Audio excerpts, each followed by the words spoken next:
सर्वांना नमस्कार. मी प्राध्यापक रामेश्वर जनार्दन चाटे, मराठी विभाग, Vaidyanath college, Parli Vaidyanath.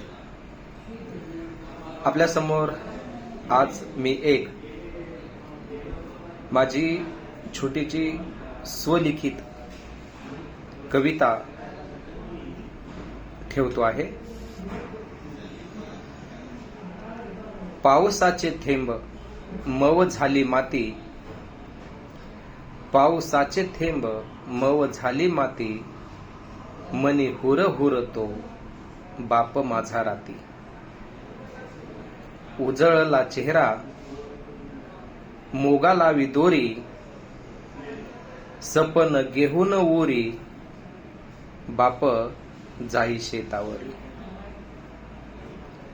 तिफनीचे fun तिफनीचे fun, काळ्या मातीचं देन, वान मातीतल सोन, तसा बाप माझा.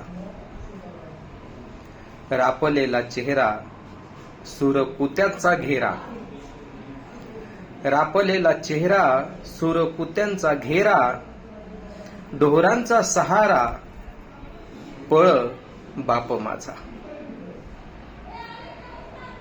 कुपाट्यांचं कुंपन रातभर मंथन, कुपाट्याचं कुंपन रातभर मंथन, शेताचं राखण करी बाप माझा. उभा धुऱ्यावर त्याची नजर रानभर, हात कमरेवर जसा दिसे विठ्ठल बाप माझा. सणासुदीची आस उभ्या पिकातून भास, नको नको उदास, सांगे बाप माझा. धन्यवाद.